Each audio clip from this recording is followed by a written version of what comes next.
Halo sahabat data, jumpa lagi dengan aku Elsha di Healing with Statistician episode 1.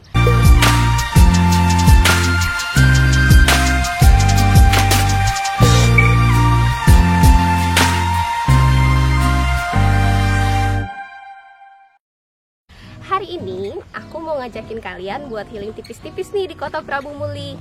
Sekarang tepatnya aku sudah berada di Agrowisata Nanas Kota Prabu Muli. Tempat ini letaknya berada di area Transbanut, Kelurahan Karangjaya, Kota Prabu Muli. Atau jika ditempuh dengan perjalanan darat, kira-kira berjarak sekitar 7 km dari pusat kota dengan memakan waktu sekitar 15-20 menit.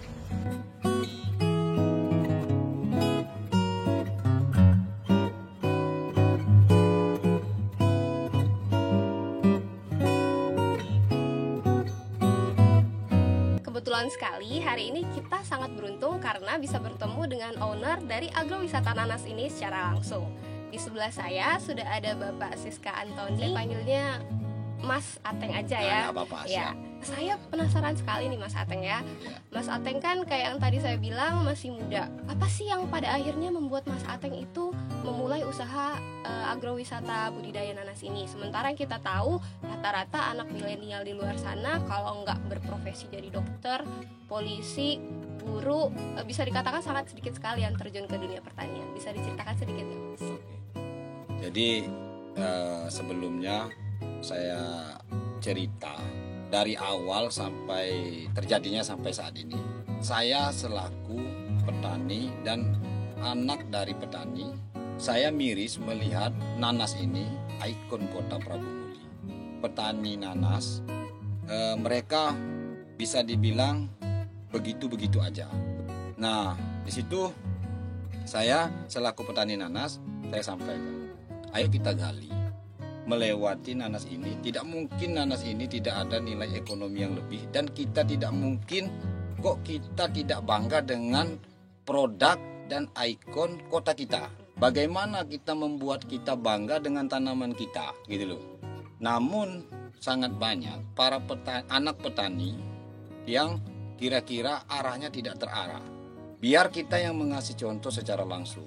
Bahwasanya tanaman kita ini, nanas ini, ikon kota ini di kota kita dianggap biasa saja. Namun di kota lain dan di negara lain ada yang membutuhkan. Tapi kita tidak tahu kan? Kita tidak tahu. Makanya kita gali dari hulu sampai hilirnya. Buktinya sekarang ini yang kita lakukan, serat nanas bisa ekspor, ya kan? Berikut buah segarnya. Perusahaan-perusahaan sekarang mulai mengetahui. Di luar sana ada salah satu perusahaan yang kita temui, dia tidak mau belanja nanas kalau bukan nanas Prabu Muli. Berarti selama ini Prabu Muli karena tidak ada pemain ataupun entrepreneurnya, mereka kemana mencarinya, ya kan? Sedangkan nanas yang dicari nanas asli Prabu Muli. Bisa saja dengan nanas kampung tetangga yang di luar Prabu Muli, mereka menggunakan nanas Prabu Muli, tapi bukan orang Prabu Muli pemainnya, kira-kira seperti itu. Dengan adanya agrowisata nanas ini, kita kumpulkan para petani dan muda-mudi yang biasanya mereka tidak tertarik, ini sekarang membara semangat mereka.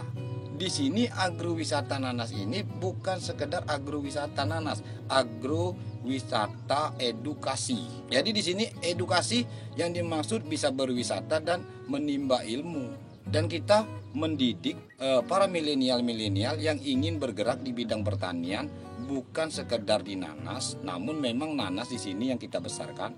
Kita bisa dilihat di sekeliling ini nanti ada pari, ada cabai, ada jagung.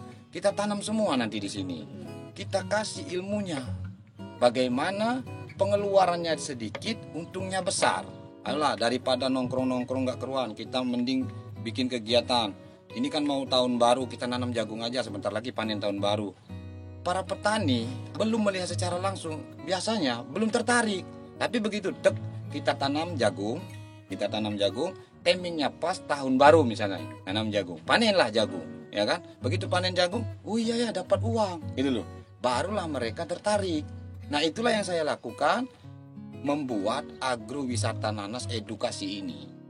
Harapan saya ke depan ini, muda-mudi yang kira-kira tidak tertarik di dunia pertanian agar mereka melihat peluang di dunia pertanian ini.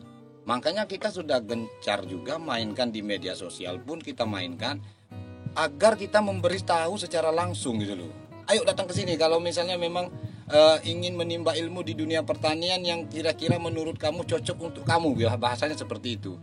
Oh ya, luar biasa Pak ya. Siap. Berarti dengan memberikan contoh langsung kepada lingkungan sekitar kita, terutama anak-anak generasi milenial di sekitar kita, Iya. dengan harapan mereka dapat memanfaatkan potensi yang ada di sekeliling mereka sendiri. Kemudian sampai sejauh ini sudah ada berapa petani Pak yang tergabung di dalam usaha Bapak ini? Oke. Kalau petani yang kita rangkul di sini itu kalau keseluruhan 135 orang dari tua muda berikut bapak ibu, bahasanya seperti itu. Mereka juga kita kasih tanggung jawab, kasih pekerjaan, kita sesuaikan dulu kemampuan mereka. Si petani ini dia tidak mengerti cara mupuk misalnya, dia cuma ngerti cara pembersihan lahan aja, nggak apa-apa. Kita arahkan dia bagian pembersihan aja dulu. Nanti pelan-pelan dia akan bertanya, bagaimana tanaman ini bisa subur, gitu loh. Berarti dia sudah ada rasa ketertarikan, ya kan? Barulah kita kupas lebih jauh.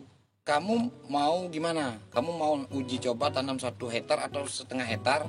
Saya percayakan full. Kita kasih kebebasan dia berkreasi dengan ilmu dia yang sudah dia mumpuni, Bang. Itu yang kita lakukan. Saya bisa memberikan semacam pembimbingan menanam nanas dari hulu sampai hilir sampai dia panen. Pengendalian limbah pun kita mampu, Pak. Berarti dengan kata lain di kelompok agrowisata nanas ini tuh nggak cuma bekerja aja petaninya Pak ya, tapi juga dibina. Siap. Ya, dan dibina itu nggak cuma seputar nanas aja, tapi membuka potensi-potensi lain seperti misalnya hortikultura lain jika ada yang berminat. Pak, saya tidak ada modal, tapi saya tertarik tanam jagung. Dikarenakan kenapa? Saya Pak pengalaman tanam jagung begini. Kita paparkan. Kita lihat anak ini seperti apa, ya kan? Bisa nggak dia bertanggung jawab secara penuh? Karena pada prinsipnya dia harus mengasih contoh ke para petani yang ingin terjun ke dunia pertanian. Oke, dia jagung, dia harus mampu menyelesaikan hulu dan hilirnya. Kita sampaikan hulu dan hilirnya. Jangan kalau tidak ada modal tapi ada keinginan kamu tidak bergerak. Harapan kita di agrowisata nanas ini kita mendapatkan para petani-petani yang sinergik seperti itu, yang berkeinginan besar bahasanya, dan kita membantu dia menyalurkan keinginan dia sesuai poksinya itu. Sepanjang mata memandang ini ya Mas ya, ini kan sudah ada hamparan buah nanas sangat banyak sekali ya. Nah, dalam 1 bulan itu produksinya kira-kira berapa sih Mas? Di agrowisata nanas ini kita sudah membagi divisi bagian pekerjaan. Jadi pekerjaan yang bertanggung jawab di pembersihan lahan, tanggung jawab di penanaman, tanggung jawab di semacam misalnya menyapa tamu bahasanya. Kita sudah atur itu. Berikut juga dari produksi olahan seperti ini dan produksi buah nanas segar. Detik ini pun ada yang panen sebenarnya, tapi tidak di sini bahasanya. Tidak di sini, tidak di agrowisata nanas ini. Kita ambil di lokasi para petani yang kita rangkul tadi. Punya kamu hari ini panen nggak? Ada Pak, panen. Lokasinya misalnya 500 meter masuk dari jalan. Memang para wisatawan itu masuk ke kota Prabu Muli ini, bahasanya mereka bertanya. Di situ melihat tugu, di situ melihat pedagang nanas. Di mana hamparan nanasnya? Yang itu yang ingin kita jawab di kota ini. Nah, itulah salah satu yang kita konsep agar mereka terjawab, oh ini gitu loh. Jadi kalau panen setiap hari itu biasanya kita paling sedikit panen 2.000. Itu hanya konsumsi untuk pasar lokal dan Sumbaksel. Kita kirim juga misalnya ke Pulau Jawa seperti di Jakarta, Jatibarang, Semarang, apalagi saat ini. Kalau bulan puasa ini order sebenarnya padat. Iya, betul. Tapi kita tetap menjaga kualitas gitu loh. Kalau panen kita setiap hari. Berarti setiap hari ada produksi nanasnya tadi Pak ya? Iya, kalau buah segar. Dan sudah dipasarkan tidak hanya di bagian Sumatera Selatan saja, tapi juga sampai ke Pulau Jawa. Siap, ya. Nah, terkait tadi ada disinggung sedikit tentang produk olahan nanas kayak yang kita lihat di depan itu ya Pak ya. Siap. Di situ ada keripik nanas. Ya. Nah kalau keripik nanas ini bagaimana nih Pak pembuatannya? Apakah ada tim khususnya? Apakah sebelumnya pernah mendapat pelatihan UMKM juga dari pemerintah atau dari mana? Ya. Kalau untuk produk ini, produk keripik nanas ini, kita produksinya dari para petani ini kan ada ibu rumah tangga di sini. Mereka kita ajak juga, bapak-bapaknya kita ajak, ibu-ibunya juga kita ajak gitu loh. Jadi bapak-bapaknya urusan perkebunan dan urusan menggiling bahasanya dari serat daun nanas, ibu-ibunya kita alihkan ke produksi keripik nanas ini. Alhamdulillah keripik nanas ini direspon dan bisa bersatu dengan lidah orang kita lah bahasanya kan. Namun kalau untuk pemasaran saat ini masih dibilang di lokal, belum keluar. Kita ada semacam lagi proses uji ketahanannya, uji kelayakannya, bahasanya seperti itu. Jadi kalau keripik nanas ini kita konsep juga pengendalian buah segar dipastikan tidak laku atau tidak layak dijual karena ukuran gridnya terlalu kecil. Ini salah satu mengendalikan bahasanya limbah buah segar yang kecil. Kan petani nih selama ini nih, aduh buah saya banyak ini di lahan tapi kecil-kecil Pak, kenapa? Gak bisa dijual. Nah dengan kita kendalikan di keripik ini satu, ketahanannya awet.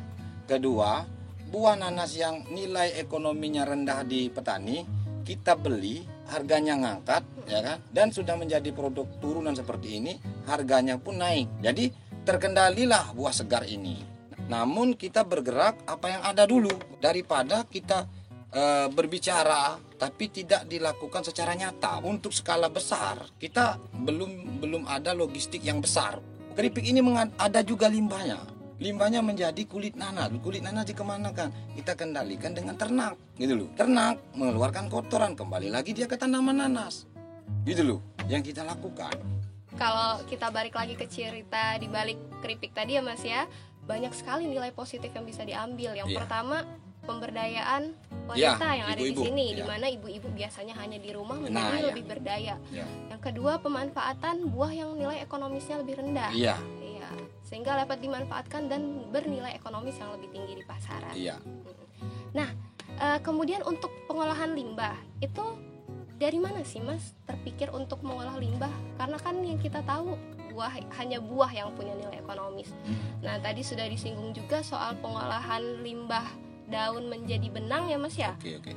Iya, kayak gimana? Sebenarnya kan dari dulu zaman nenek kita pun, mereka itu kalau dulu tidak ada bahasanya di warung benang, mereka kan mengorek-ngorek bahasanya pakai sendok atau pakai alat lain, itu mengambil benang dari daun nanas untuk menjahit. Jadi digali bagaimana agar ada nilai ekonomi dari daun.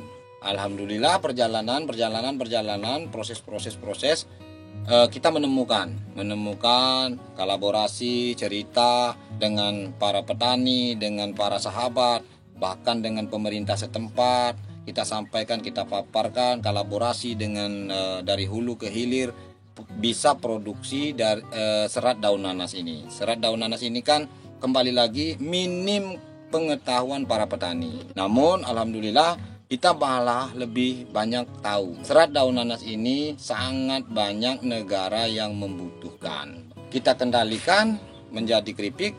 Berikut juga ini daun nanas ini. Daun nanas ini kan menjadi serat tadi. Yang selama ini begitu panen hanya dibuang, dibersihkan, dibuang. Tapi kalau sekarang para petani kita olah menjadi serat tadi. Serat ini kita ambil, itu pasti ada limbah serat ini juga. Dikendalikan juga melalui peternak tadi. Kan karya muda ini ada yang ternak sapi, ada yang ternak domba. Makanya kembali lagi saya sampaikan, agrowisata nanas ini edukasi. Secara singkat aja, pesan dari Mas Ateng buat anak-anak milenial agar mereka kembali bersemangat lagi nih, singkat aja Mas. Jadi pesan saya untuk para petani milenial ataupun para pendatang baru yang ingin menjadi petani, Jangan ragu menjadi petani apabila ada keinginan. Kamu hidup dimanapun butuh pertanian. Oke, sekian, terima kasih. Iya, luar biasa. Semoga apa yang Mas Ateng harapkan terhadap agrowisata ini dapat segera terwujud dan dapat mengembalikan kembali ikon Kota Prabu Mulih. Tidak hanya ikon, tetapi memang real ada agrowisata nanasnya. Ya, terima kasih. Sekian acara Healing with Statistician episode 1 hari ini. Sampai berjumpa kembali bersama Mencatat Pertanian Indonesia. Dah.